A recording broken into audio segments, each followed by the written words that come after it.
quando a gente chegou, né, como eu falei, estava em segundo marco ainda, né, e aí, logo em seguida, eu acabei começando a servir no CEA daqui de Mogi Guaçu, e a gente começou a visitar Você é o algumas quê? Você é o quê? Comitê de Comitê? Ensino Diário. Isso. Isso, Comitê de Ensino Diário aqui do agrupamento Rio de Vida Eterna, que é Mogi Guaçu. E aí a gente começou a visitar, e também como ajudante de membro de corpo auxiliar, eu e a Leili, a Rosana, e a gente foi visitando alguns lugares também, de novo, para achar onde estavam os jovens, né? E aí começou a ter uma atividade, alguns jovens aqui na minha casa, e ter alguns eventos com conferência de juventude, começou a crescer, e a gente descobriu uma localidade aqui que chama Pantanal, né? O bairro chama Pantanal, e o outro que chama Planalto, aí tem o Rosa Cruz. Então, são vários bairros em Mogi Guaçu que tem muita gente com atividade. Nesse momento, quando a gente parou para contar, já tinha mais de 100 atividades, né, acontecendo, com mais de 250 pessoas participando, coisa de 300 visitas aos lares, assim, acontecendo, sendo que, claro, que não visitar os lares tem esse novo conceito de quando um professor vai visitar um pai, compartilhar uma oração, quando uma pessoa que promove reunião devocional visita o participante, compartilha, tem uma conversa significativa. Então, assim, mais de 280 atividades dessas de visitar os lares acontecendo, e aí essa comunidade começou a crescer, né? E a Assembleia Local, nesse momento, foi muito perspicaz em perceber que não estava conseguindo trazer todo mundo para as festas de 19 dias na sede Bahá'í, por exemplo. Dia Uhum. Sagrado, tem alguns que são na sede, tem alguns que são descentralizados também, mas as festas de 9 dias, especialmente, a gente tinha participação de um pouco mais de 25, 30 pessoas no máximo. E aí a Assembleia resolveu, né, no aniversário do bar, no aniversário de Barraulá, de um ano atrás, a Assembleia resolveu pensar assim, então, e se a gente fizesse essas comemorações em loco, nas vizinhanças? E aí começou a centralizar uma coisinha aqui e outra ali. No próximo passo, eles falaram assim, e se a gente fizesse as festas de 19 dias descentralizadas? Se a gente dividisse a cidade por setores, minimamente, assim, umas três setores, e aí esse setor, porque não chega a ser vizinhança, porque é uma região mais ampla, por exemplo, aqui na região central, né, na sede, que a gente chama de setor Bela Vista, que é onde a gente mora e onde tem a sede Bahá'í, a gente engloba toda a parte do centro para cá, para cima, né, da região da sede, os jovens do Pantanal, que vêm também para minha casa, porque por questão de afinidade e tal, da gente tá mais envolvido junto ali. Então, tem uma ampla fatia da cidade que frequenta festa 9 dias, por exemplo, no setor Bela Vista, que daí ou é na minha casa, ou é no Rio, ou é na Mernaz, algum Bahá'í é o anfitrião dessa festa de 19 dias. No setor do Rosa Cruz, que tem a casa do Edson, Augusto, a Juliana Augusto, né, Chams, a Marissa com Xogui, aí tem alguns outros barrais, a Carla agora, que moram naquela região. Então, eles cediam e são anfitriões de outras festas de 19 dias, né, no mesmo dia ou na mesma semana, depende lá do setor. E aí eles também englobam uma fatia da cidade que são convidados. Então, tem um cuidado, e daí no outro lado da cidade, que é no Santa Helena, tem a casa do Márcio e da Rosana e da Efigênia, que são outras famílias barrais daqui, que cediam uma terceira festa de 19 dias. Então, a gente dividiu a cidade em setores, né, menores do que uma cidade, o agrupamento inteiro, né, fatiou esse agrupamento no mapa em alguns setores, ou por afinidade. A Assembleia fez uma lista de barrais e a gente, todo anfitrião, minimamente convida nominalmente esses barrais toda a festa de 19 dias para que venham, e aí isso começou a ter uma repercussão muito bacana, né? Mas, num primeiro momento, como tudo tem que vir com aprovação, teve aprovação também. Muita gente falou, mas não vai mais dar sede, a São gente os vai assim. desafios, né, que surgem, né? O pessoal, assim, achou. E aí a Assembleia Local fez uma carta contando para os barrais quantas vitórias, quantas pessoas mais estavam vindo nas festas 9 dias desse jeito. E aí começou a ter essa cultura de dividir as festas de 19 dias em fatias menores do agrupamento e começou a ter 40, 45 pessoas nessas festas de 19 dias, mais de 50. Então, assim, dobrou a participação dos indivíduos nessas festas de 19 dias. Porque também facilitou, né? Porque está mais perto da minha casa, aí eu vou. Tudo isso contribui, né? Uma outra coisa que a gente percebeu muito, Pablo, é que as crianças começaram a participar mais, porque num ambiente mais familiar, acaba que as crianças têm mais protagonismo, os jovens têm mais protagonismo, o Felipe começou a tocar violão, enfim, tem uma série de coisas que a gente... Até o Hugo toca violão agora, então assim, a gente... O Hugo também. O Hugo tocava violão já, né, Hugo? Mas nunca queria tocar na sede, né? Mas eu tocava assim no máximo quando ninguém estava em casa, sabe? Aí eu pegava o violão para ninguém precisar sofrer junto comigo, né? E agora até em festas de 9 dias a gente pega aqui, brinca, eu e o Felipe, e as pessoas aparentemente, surpreendentemente gostam, né? Então... Eu acho que todo esforço tem uma epístola de Abdu'l-Bahá que ele fala que o primeiro passo para o êxito é boa vontade. Então, se tem boa vontade, já é o primeiro passo para dar certo, né? Mas conta uma dessas histórias. Deve ter algumas histórias interessantes, de talvez até de ingresso na fé, ou de esses desafios que você mencionou, Valquíria, Hugo, no sentido dessa descentralização, de setorização da comunidade. A gente tem uma, assim, né, uma coisa interessante. Lá essa população, né, que vive nos bairros mais afastados do centro, mudam muito, né? Eles mudam meio que vira e mexe, eles estão mudando de casa. É aluguel, né? Então, às vezes, acho uma casa mais em conta. Exatamente. E aí eu descobri que uma das jovens lá de Mojimirim, que era a Giovana, que inclusive foi como a gente achou esse bairro Pantanal lá. A gente descobriu uma das jovens lá de Mojimirim estava morando aqui no condomínio que chama Moacir Guzoni. E aí, só que essa jovem tem uma história muito peculiar. Porque quando ela se declarou Bahá'í, ela tinha 15 anos. O pai dela tinha muito ciúme dela, ela era uma menina muito bonita, muita gente, muito rapaz em volta dela, e o pai tinha muito ciúme.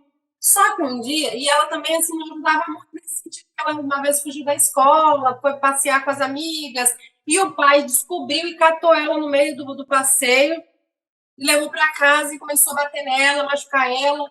E aí, quando esse pai ligou para mim, eu morava lá na Santa Cruz ainda, e falou assim: olha, ela é Bahá'í agora. Se Bahá'u'lláh ama essa menina, tem que vir aqui agora para salvar a vida dela, porque eu vou matar ela. Ele falou assim para mim, e o pai era ex-presidiário. E eu fiquei desesperada. E eu cheguei lá e ele estava com um facão para matar a menina. Meu Deus. E aí ele falou assim, não, se Bahá'u'lláh não, ele vai ter que salvar a vida dela. Eu falei, olha, Bahá'u'lláh, ele trouxe os ensinamentos. A gente que é Bahá'í, a gente tenta viver sobre esses ensinamentos. E eu comecei a conversar com o pai, comecei a fazer oração com ele. Ele foi acalmando, ele falou assim, então faz o seguinte, Valquíria, leva ela, deixa ela acalmar, não deixa essa menina perto de mim hoje. Aí ela foi dormir na minha casa. Essa menina ficou lá 1 dia, 2 dias na minha casa, lá, e estava realmente muito debilitado, o pai tinha batido e tal, tinha passado uma situação muito difícil. E ela casou. E aí ela veio morar nesse condomínio Moacir Guzoni aqui em Mogi Guaçu. Então, quando a gente começou a visitar, eu fui até o endereço dela para fazer uma visita.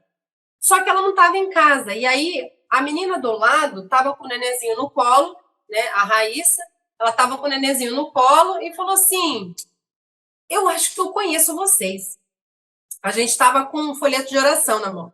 Aí eu falei assim, conhece de onde? Né? Como se chama? Eu sou a Raíssa. Vocês não querem uma água? Porque a Giovana, a Gil não está ali e tal, não sei o quê.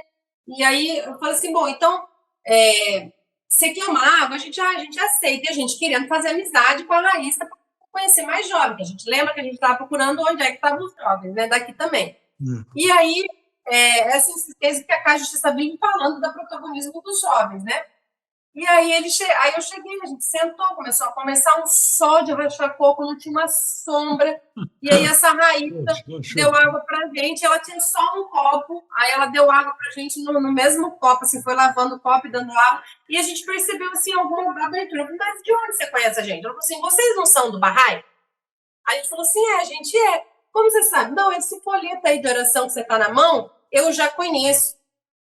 Aí eu falei, nossa, mas da onde você conhece, né? Ela falou, porque eu fui no ICA. E eu tive aula Bahá'í no ICA. E eu sei até a musiquinha da justiça. ICA é Ela o falou assim, Instituto da Criança e do Adolescente, né? e tem o programa para jovens e de criança Bahá'í acontecendo lá no ICA, que foi uma das coisas que aconteceu no terceiro marco de Mojimirim. E aí ela falou assim, não, porque eu fui no ICA, quer ver? A justiça é um caminho nobre de seguir a justiça. E ela começou a cantar a música da justiça. Eu não acredito. Aí a gente tava eu, a Leila e a Rosana, né, nessa visita. E a gente falou, não acredito, Raíssa. E a gente pegou, conversa com essa menina. Ela falou, não, aqui tem muita criança, dá para fazer não sei o quê. Começou a falar, andou com a gente pelo bairro, e aquele sol quente, a gente andando enfim. Aí ela pegou e falou, não, dá para fazer tudo aqui nesse bairro, assim, assim, assim, não sei o que, mostrando tudo. A gente foi embora falando, nossa, vai bombar tudo lá dentro do condomínio, lá no Guzoni, né? No Moacir Guzoni. No dia à tarde, no mesmo dia à tarde, essa menina me ligou falando que ela, naquele lugar que ela estava morando, era da tia do namorado dela e que a tia do namorado dela tinha colocado ela para fora e que ela não tinha mais como voltar. Aí nós começamos a procurar um lugar para ela e o marido, porque ela era casada, né, com um menino de 18 anos também, super jovem o casal, para alugar uma casa para eles, ajudar eles a achar uma casa de aluguel para eles poderem mudar. E aí foi onde a gente ficava no fundo do Pantanal, que é um bairro aqui, né, que era Chácara Pantanal que chama. E aí, através da casa dessa menina que a gente conheceu, numa visita que não tinha dado certo para uma outra Bahá'í, aí começou as atividades a acontecerem lá naquela região da E a cidade. Giovana, vocês não encontraram a Giovana, não? Encontramos, visitamos e ela já voltou para Mojimirim. As pessoas Ela já voltou para Mogi. Então, assim, aí essa menina começou, ela se declarou Bahá'í logo meio que na mesma semana. aqui em casa, na festa de dias. O namorado dela, não, na verdade, foi no ano novo e foi na sede. Foi na sede. Foi na sede, no ano novo. Na sede. A gente então, vocês foram procurar o que. Como é que fala quando a gente procura uma coisa e não acha, e acha o que não procurou, né? Exatamente. Miramos no que vimos e acertamos o que não vimos. Exatamente. Isso mesmo. Mirou no aí, que viu. E essa menina entrou na fé e aí começou a atividade lá, ação, de criança, visita, enfim. E aí esse bairro realmente.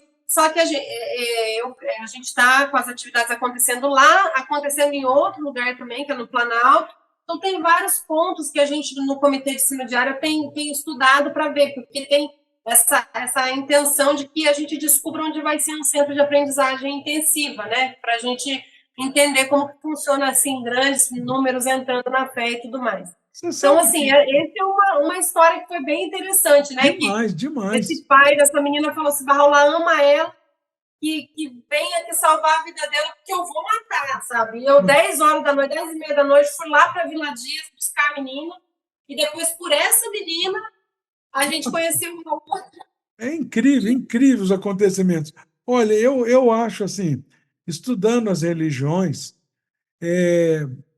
a gente estudando o período colonial brasileiro, história do período colonial, e a gente fazer um corte só sobre o aspecto espiritual e religioso, o que predominava naquele período era o catolicismo, era o cristianismo através da Igreja Católica.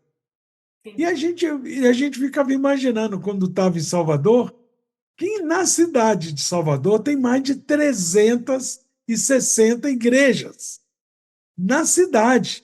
Então, meu sentimento, na época, isso eu estou falando de 50 anos atrás, 45 anos atrás, o meu sentimento é que a igreja usava dessa estratégia de descentralização para que o povo pudesse participar das missas.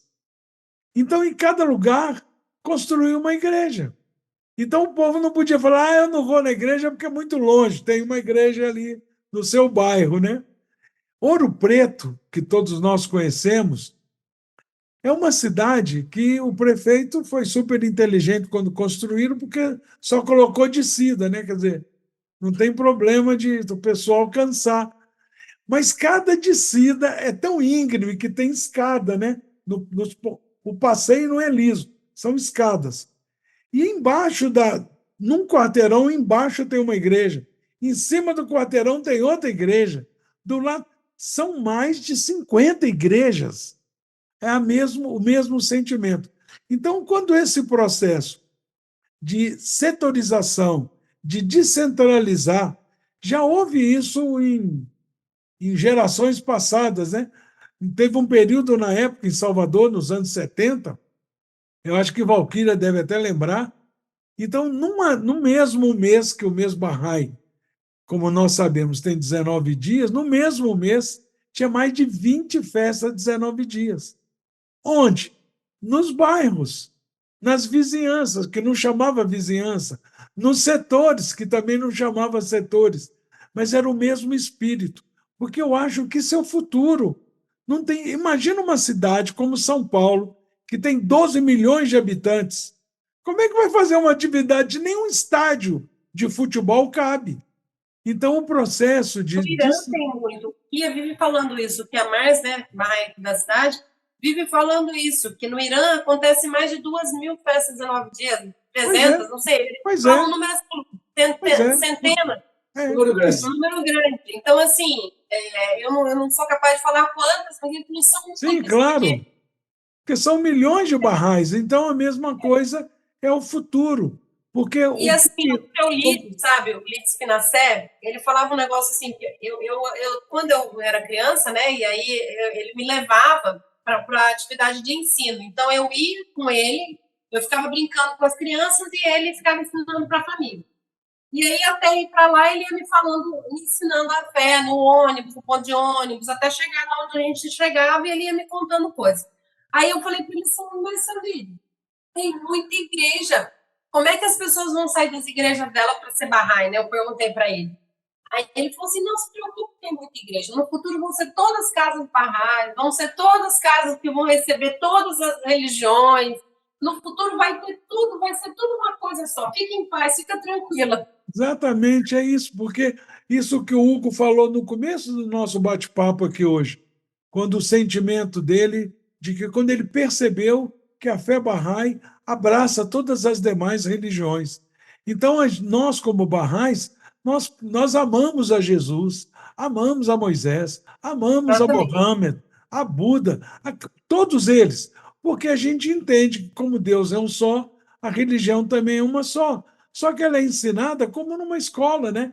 De épocas em épocas vem um professor, ou seja, um mensageiro, para trazer novos ensinamentos. Mas vocês, como pioneiros, que conselho daria? Ou qual é o sentimento de ser pioneiro? Porque a vida de um pioneiro realmente acontece tanta coisa mágica que é inacreditável só para aqueles que realmente estão vivendo, ou o relato que vocês fizeram hoje de um pedacinho assim da vida de vocês, porque eu sei que tem muito mais milagres na vida de vocês do que o que vocês até agora contaram. Mas qual é o sentimento de ser pioneiro? Qual é a diferença de um pioneiro, o sentimento dele, para um Bahá'í que nasceu numa comunidade e continua vivendo nela? Porque vocês passaram por essas duas experiências. Pioneiro, agora de verdade, ele por opção ele veio para uma outra cidade. Isso, aí, pois é, então ele nasceu numa cidade, ele era um Bahá'í de Mojimirim, vivendo em Mojimirim. Agora ele é um Bahá'í de Mojimirim, vivendo noutra cidade como pioneiro, que é Mogi Guaçu. Qual é o sentimento, Hugo? Assim, é uma coisa, é difícil de escrever, né? E é engraçado, né? Porque eu brinquei, mas é mais ou menos isso. Eu fui um pioneiro também, sem saber que estava me candidatando a isso, porque eu comecei a namorar e casei com essa pessoa aqui, que estava aí como pioneiro, e entrou na dança, né? Assim, A comunidade, eu não cresci, então eu não conhecia a comunidade Bahá'í, mas o jeito que a gente é recebido, sabe? O jeito que a gente, tanto como eu fui em Mojimirim, ou como eu fui aqui em Mogi Guaçu, No Canadá. O quê? Canadá, a gente teve uma experiência de que a gente pode viajar para o Canadá, isso dá uma outra história. Foi outro milagre que a Lívia foi estudar lá, né? A filha da menina que era favelada está estudando no exterior. A gente teve uma oportunidade de levar ela lá e a gente teve essa experiência de participar de uma festa de 19 dias descentralizada. E Toronto é uma cidade grande, Toronto é uma das maiores cidades do Canadá. E a gente foi para uma festa de 19 dias, eu não sabia nem o que eu estava esperando, né? Esperava que fosse uma sede, uma coisa assim. Chegamos na casa de um barraco, a reunião aqui, a gente vai na reunião desse setor que fica nessa casa. Então a gente chegou lá sem conhecer absolutamente ninguém, com um idioma, né, um pouco diferente aí para a gente, sabia inglês, mas nunca tinha usado na prática. E a gente foi recebido de uma maneira que assim, assustadora. Tá? Amigos de infância. Amigos de infância. As pessoas, não, a gente quer ouvir a sua história, conta, a gente virou uma atração. Então, em reunião de oração, a gente saía com presente, a pessoa dava presente para a gente, sendo que eles não sabiam nem que a gente ia, a gente meio que bateu na porta, assim, pode participar? Porque isso, a Farnaz, a gente estava na casa do Farnaz, a gente queria numa reunião de oração, né? Tem um que em tal lugar, vocês podem, que ela é aberta e tal. E a gente bateu na porta porque a gente é Bahá'í do Brasil e a gente gostaria de participar da sua reunião de oração. Eles, por favor, foi assim, um acontecimento, né? E a gente, assim, encantado com aquilo. Em contrapartida, nossa casa lá em Mojimirim, nessa época, estava aberta com as atividades, com 50, 60 jovens acontecendo, e a gente teve que viajar. Então, a gente deixou a chave com alguns indivíduos da comunidade, e durante a nossa viagem, estavam acontecendo as atividades lá na casa, né? Porque a Casa de Justiça também fala que a gente tem que servir com o nosso tempo, com as nossas habilidades, com os nossos recursos, e casa é um recurso, tempo é um recurso financeiro é um recurso. As nossas posses, que são todas emprestadas, né? Exato. Então, a gente deixou a chave, estava acontecendo. Então, eles falaram assim, mas e como que é? E tal, a gente contou, não, porque a gente deixou a nossa chave, está acontecendo, mostramos foto dos jovens, e eles, assim, encantados, querendo saber como é que estava no Brasil e tal. E a gente encantado, querendo saber história de centralização, né? Olha, olha, é impressionante como é que... Quando vocês estão... Olha, esse episódio, o pessoal que, quando eu assistir, vão achar engraçado o tanto que eu fiquei calado. Não contei quase história nenhuma, porque eu estou me controlando aqui. Cada coisa que vocês contam, eu imagino um montão. Mas essa aí eu vou ter que contar, porque é muito semelhante. Isso acontece no mundo inteiro, em todo lugar, com todo mundo, eu acho. Quando eu casei, eu era pioneiro em Manaus. Quando eu casei, Verônica não era também Bahá'í como Hugo. Quando casou com você, Hugo não era Bahá'í. Verônica também não. Mas Verônica participava de tudo, até jejum ela fazia, mesmo não sendo Bahá'í. Então, aí, quando nós casamos, naquela semana seguinte, nós casamos numa segunda-feira. Na segunda-feira começou uma escola de verão de 15 dias em Manaus. E vieram muitos Bahá'ís do Pará, do Piauí, de Fortaleza, aqui do Sul, que eles chamam de Sul, né? Do Sudeste. Então, cada um ficou um monte na casa de cada um. Foi espalhado os Bahá'ís na casa dos outros Bahá'ís da cidade. Que acontece até hoje, né? Que acontece até hoje. Isso, que acontece até hoje. E aí, como nós casamos, íamos para Minas em lua de mel, então eu lembro que ficou na nossa casa umas 15 pessoas. Aí nós casamos hoje, entregamos a chave na mão do Rabin Nourani. É um Bahá'í que até hoje ele é pioneiro no norte, ele é pioneiro em Boa Vista. Nós entregamos a chave e o pessoal que inaugurou nosso colchão, nossa cama, nossa poltrona, tudo que a gente tinha. E pronto, nós ficamos 15 dias eles lá morando na nossa casa. Então é assim mesmo, é o espírito de família, né? É uma coisa impressionante. Para caber todas essas pessoas, tinha atividade acontecendo na sala, na varanda, claro. na garagem, até no quarto, que tinha uma mesinha assim de estudo, eles estavam lá, então assim, todo lugar tinha jovem. Teve um barraco que chegou e falou assim: o que vocês conseguem, né? Conseguem administrar, de ficar com. Ué, mas é tudo de barro lá, deixa eu usar, é dele. E aí, com esse espírito, né, que eu brinquei, que aqui nessa casa que é 3 vezes maior, a gente vai ter que ter 3 vezes mais pessoal aqui dentro, né? Exatamente, exatamente. Só dá o frio de acordo com o cobertor. Realmente alguém perguntou para mim, falou, você lida bem com essa questão da sua casa estar sempre aberta e sempre cheia de gente? Assim, gente, para mim era natural, né? É gratificante, é natural. Não é uma coisa que eu tenha parado para pensar e falar, não, porque se a gente fizer. Não, é uma coisa que tipo, não tinha como ser diferente. O normal era esse. E tem um outro detalhe. O normal, o estranho seria se ela tivesse vazia. A gente, quando era criança, tinha uma casa tão pobre, mas tão pobre, mas tão pobre, tão sem nada dentro.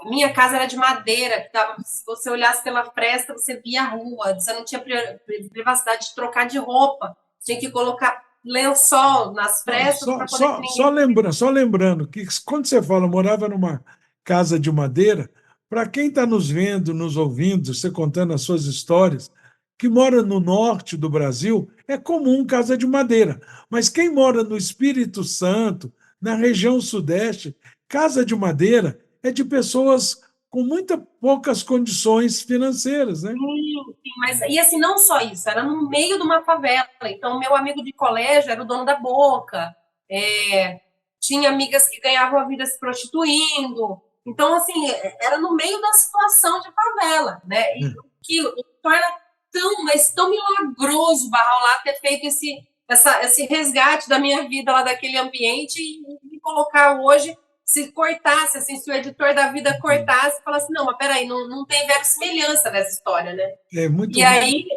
essa casa, a gente não podia levar ninguém. Então, era uma frustração muito grande que eu não podia receber ninguém na minha casa. E o Hugo também tem uma história parecida, né, Hugo? Porque a casa que eu morava era uma casa no fundo da casa da minha avó, tinha 3 cômodos pequenininhos, né? Um era sala e cozinha junto, um era o meu quarto, que era um corredor, e depois o quarto dos meus pais, né? Para chegar no quarto dos meus pais, passava pelo meu.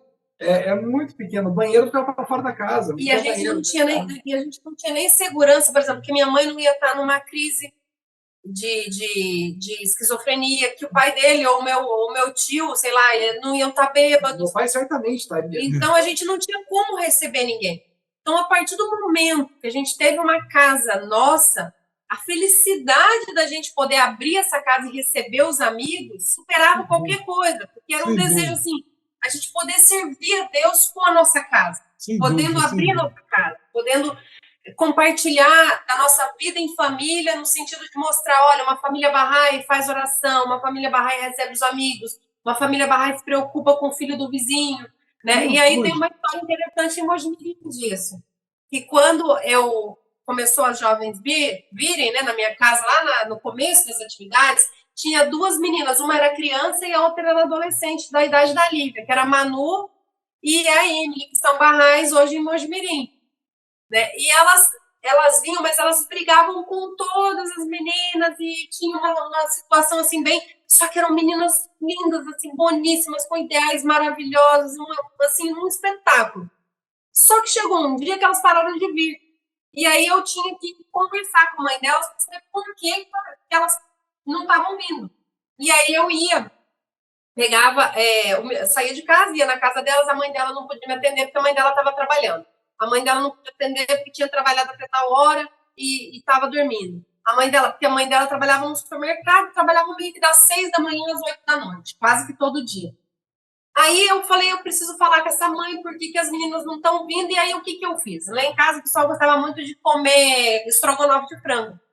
Então, todo dia, eu não comprava o frango para passar a semana. A mãe dessa menina trabalhava com açougue desse supermercado, né? Aí todo dia eu ia na hora do almoço, não do almoço dela, mas do almoço, e chamava para ser atendida pela mãe delas, que era a açougueira, no caso lá, né, a Luana, e que eu queria ser atendida por ela, e eu fazia ela picar a carne para mim, só para aquele almoço. E aí, no outro dia, eu ia de novo, fazia a mesma coisa. E todo dia eu ia lá e ela ficava assim, gente, como que esse povo come estrogonofe? E eu estava indo lá só para poder conversar com ela enquanto ela picava a minha carne. Esse estrogonofe tem alguma coisa. E aí eu falava assim, nossa, suas filhas são maravilhosas, as suas filhas, nossa, elas estão fazendo tanta falta, manda elas lá em casa, vem você também, a gente fala sobre isso, sobre isso, aí no outro dia não dava tempo, ficava a carne, eu ia lá de novo. Então, Luana, eu estava falando ontem para você e tal, e ela picando a carne, e depois ela me contou que ela falava assim, gente, lá vem a louca do estrogonofe. E aí chegou um ponto que ela chegou para os filhos dela e falou assim, vocês vão na Valquíria, porque eu não aguento mais ela ficar indo pedindo para vocês irem. Todo dia ela compra carne, todo dia ela fala isso, vocês vão e eu vou lá também para saber como é que é isso. E aí ela foi, e aí ela viu... Isso é que a gente chama de vencer pelo cansaço. Literalmente. Aí ela foi, e assim, ficou muito minha amiga assim, para toda a vida, e as filhas são incríveis, são barrais, Muito legal. São meninas, assim, extraordinárias, então tem cada história, assim, que você olha e fala, gente, não é possível, e essa história da carne, não sou eu que conto, é a Luana que conta, fala assim, não, porque se não fosse o tanto de estrogonofe que a Valquíria fazia, as meninas não tinham ido nessa atividade. E aí chegou o ponto de quando as meninas estavam com algum problema na escola, quando as meninas essas mães virem até a nossa casa, falar comigo, falar com a Bia, que era mesmo para auxiliar, olha, minha filha está assim, enfrentando esse desafio, como que os barrais podem ajudar? E essa mãe, quando eles estavam brigando lá na casa dela, chamava as duas filhas, ainda não eram barrais, né? As duas, era só a Manu. Você, Manu, é barrai, pega o livro de oração, vamos fazer oração, isso vai resolver. A mãe, sabe? Então, assim, são histórias assim que são... É incrível. Agora, uma coisa só me chama a atenção, e eu acho que é bom a gente também que sirva de alerta, né? Toda essa história da vida de vocês, que é um pedacinho apenas, que eu sei que tem muito mais, mas são histórias que a gente não pode confundir como se a gente estivesse acenando com bandeiras de vantagem. Porque nasceu, passou dificuldade, tá, agora que é Bahá'í, está vivendo numa casa maravilhosa, tem um emprego. Não é Não assim tem que nada funciona. disso. Isso não tem essa relação. A relação é essa. É uma relação que tanto Valquíria, porque eu os conheço, e Hugo, são duas pessoas trabalhadoras, batalhadoras, que têm uma fé enorme e têm uma vontade de ajudar os outros maior ainda. Então, isso é tudo que eles têm é o resultado do esforço deles. Então, não vão pensar que a fé Bahá'í é como a gente às vezes vê em outras denominações religiosas, os líderes religiosos informando que quando você entrar aqui nessa igreja, nessa chamada de religião, vocês vão ter negócios, carros e não sei o quê, não sei o quê. Isso não existe. O que existe é trabalho, o que existe é luta, né? É só para que não confunda, né? Sim, mas eu acho que tem muito a ver, Pádua, com o princípio da excelência e o princípio da oração. Por quê? Quando o Bahá'u'lláh fala que você tem que fazer tudo por excelência, então se você vai estudar com excelência. Então você vai estudar com excelência, você vai ter outras oportunidades, você vai furar a bolha, sabe? Quando você tem educação, quando você tem princípios, quando você é uma pessoa que tenta fazer de tudo para que as coisas aconteçam da melhor maneira, quando Bahá'u'lláh faz para a gente, coloca isso como lei para a gente, e a gente humildemente, com nossos esforços parcos, tentamos seguir o que ele fala, acontece um milagre de que o que você está tentando fazer, Deus te retribui, e as pessoas veem o seu esforço, então acabam te ajudando. Então, acontece um milagre mesmo de ações puras e boas, né, que ascendem ao céu. Então, quando você tenta fazer as coisas, e como eu falo, muito pelo contrário, a gente não é exemplo. Claro que a gente está assim, tentando fazer o melhor, mas longe de ser o melhor. Eu brinco que quando a gente tenta fazer uma coisa para Deus, é que nem quando aquela criança está com 4 anos, vai preparar o café da manhã para os pais. Então, ele levanta cedo, faz aquela bagunça na cozinha, pega a caneca que às vezes nem está tão limpa, coloca o leite dentro, coloca muito doce, coloca um monte de coisa que a criança gosta, que às vezes não é o que o pai e a mãe quer tomar no café da manhã, e vai lá com aquela bandeja lá e entrega para os pais.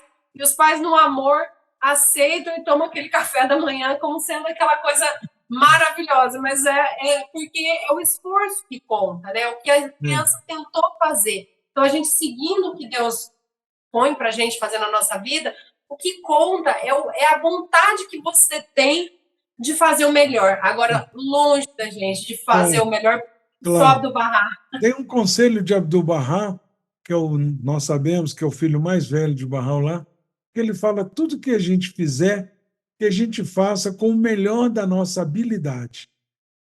E a gente educa os nossos filhos assim, diferentemente de um pai que, quando o filho faz uma coisa que não é de acordo com o que ele acha que deveria ser, em vez dele chamar o menino de burro, nós costumamos educar os nossos filhos quando ele faz tudo com o melhor da sua habilidade, seja que resultado for, ele vai receber estímulo para melhorar, né? Então, tudo isso tem a ver. Agora, deixa eu fazer uma pergunta para vocês que todos fazem para nós.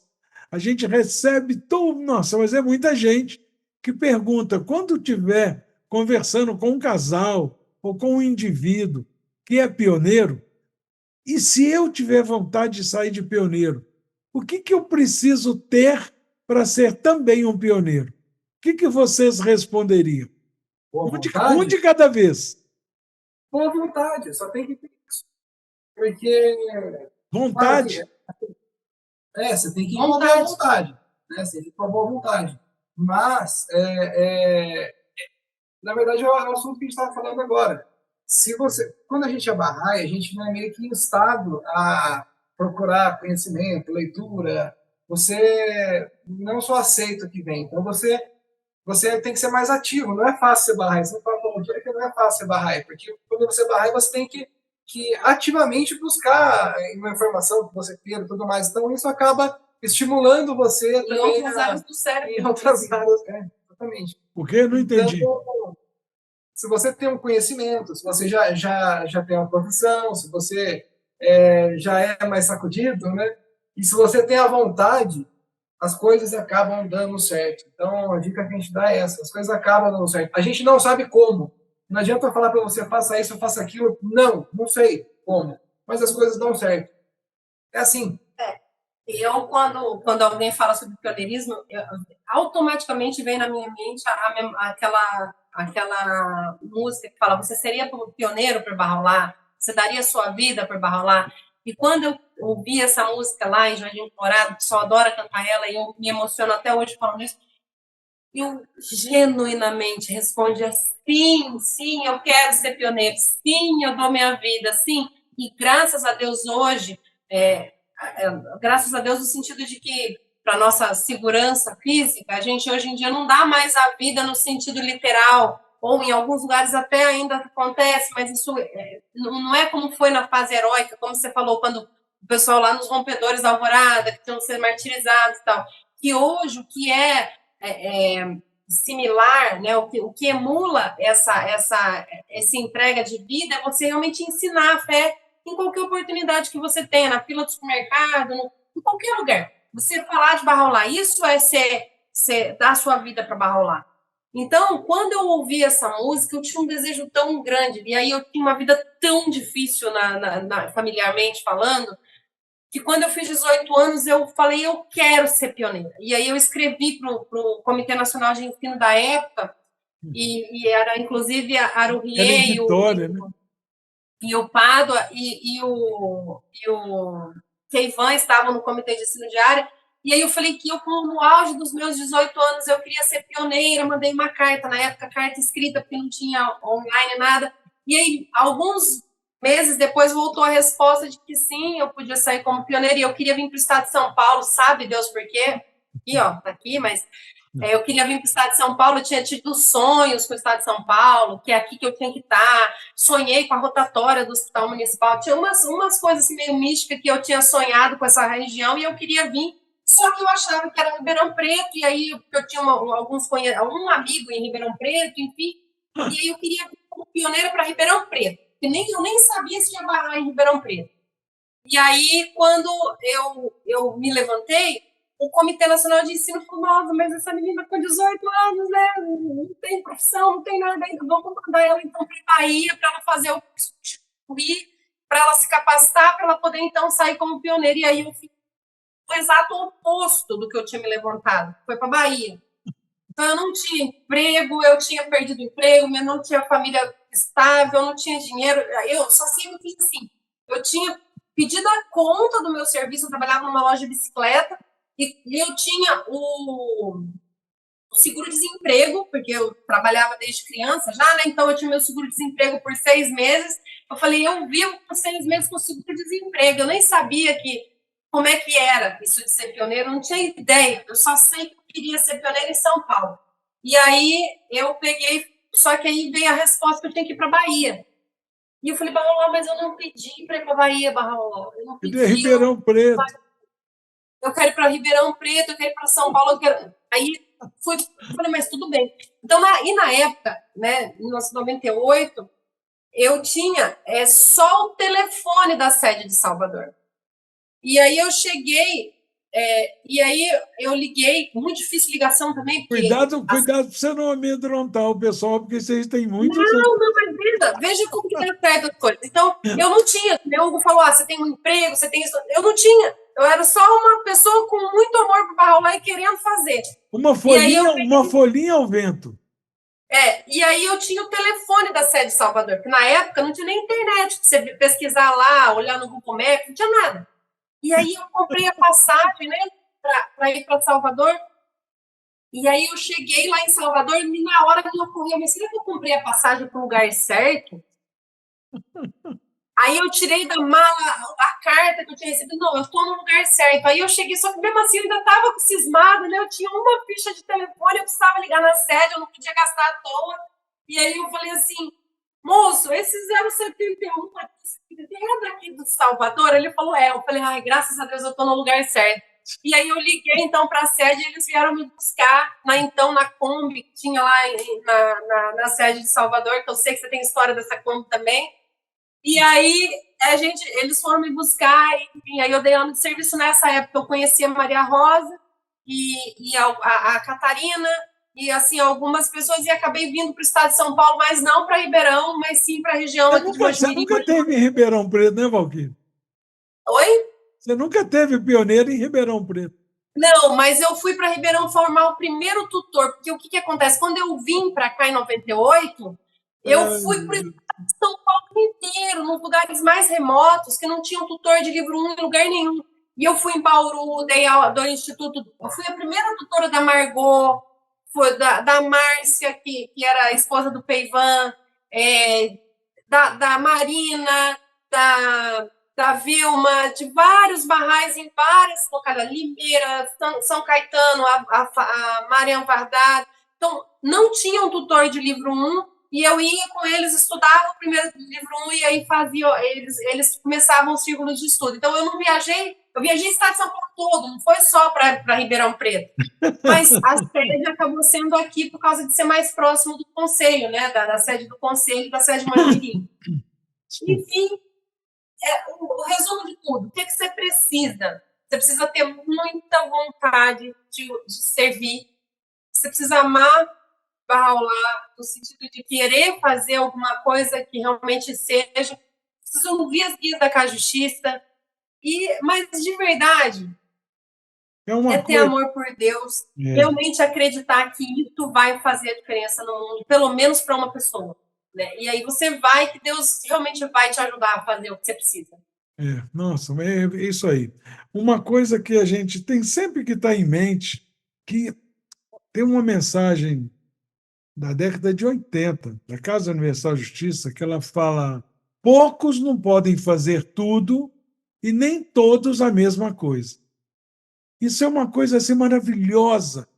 Olha, poucos não podem fazer tudo, porque realmente o trabalho é muito grande. E todos não podem fazer a mesma coisa, porque tem muita coisa para ser feita.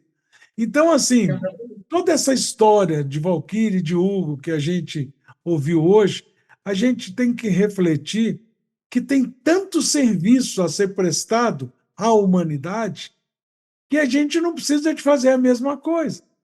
Então, tem tanto trabalho, tem tanta coisa que a gente pode escolher o que a gente quer dedicar à nossa vida. Valquíria, pelo pouco que eu conheço esses anos aqui em Mojimirim, realmente, e Hugo, é um casal assim maravilhoso de dedicar da sua casa ser a casa de todo mundo. Mas tem pessoas que não gostam disso. Eu conheço barrais que preferem ficar no seu cantinho e visitar o outro. Tudo bem, tem Sim. esse tipo de serviço. Tem outro que gosta de fazer reunião. Agora, depois da pandemia, só quer saber de fazer reuniões virtuais. Tá ótimo, faça. Quer dizer, tem tanto serviço a ser feito e tem pouca gente, como o Guardião fala. São tão poucos os trabalhadores que sobra trabalho, mas não sobra trabalhador. Então a gente pode escolher o que a gente deseja, né? E no Se Deus quisesse começo. que todo mundo fizesse a mesma coisa, ele fazia todo mundo igual. As pessoas têm potencialidades e gostos diferentes para fazer exatamente coisas diferentes. Exato, isso mesmo, isso mesmo. Então, como no começo desse nosso episódio nós não apresentamos vocês, nós também não despedimos. Então, quem despede são vocês.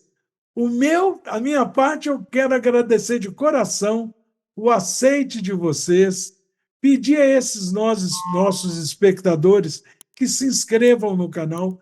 Não podemos esquecer que essa temporada nós temos uma meta grandiosa, que é atingir 1.000 inscritos. Por que 1.000 inscritos? A gente quer atingir milhões, mas 1.000 inscritos, como o canal está no YouTube, quando atingir 1.000, o YouTube começa a reconhecer oficialmente, mundialmente, que esse programa é um programa de interesse, porque tem 1.000 pessoas que se inscreveram. Então, vamos, cada um de nós, criar uma meta pessoal de convidar pelo menos 10 pessoas para se inscrever no canal. Hoje nós temos em torno de 417 inscritos. Se cada um convidar 10, nós passamos de 4.000. Então, quer dizer, e aí esse programa, essa história do Hugo e da Valquíria, e a história de tem mais de 100. Se for somar esses 5 episódios que já se passaram, que nós estamos agora na sexta temporada. Né? Sexta temporada. Cada temporada são 10 episódios. Cada episódio, quando é um casal, se todos fossem casais, seriam 20 pessoas. Mas como alguns são indivíduos, então dá uma média de 15. É 15 vezes 6. Né? Então, assim, nós estamos já com um número elevado. Se cada um convidar 10 pessoas, a gente atinge isso. E aí começa a aparecer. Outro dia, eu estava assistindo uma aula pelo YouTube, e aí eu fui clicar lá no professor, aí aparece um episódio de Uma Graça de Podcast. Eu falei, olha, já está repercutindo que a coisa é boa. Então, vamos fazer essa divulgação, isso é o mais importante. Mas, de coração, eu quero agradecer mais uma vez a esse maravilhoso e querido casal por essa participação, por essa grande contribuição. Muito obrigado, mas as palavras finais são de vocês. Eu quero agradecer também a oportunidade, né, da gente poder dividir realmente uma pequena parte da nossa vida. Né? Teve muito mais coisa, tem muito mais coisa para contar, dá para fazer mais episódios aí, mas agradecer de verdade, esperar que essa experiência de vida que a gente teve até aqui inspire, né, mais pessoas a ver que sim, é possível.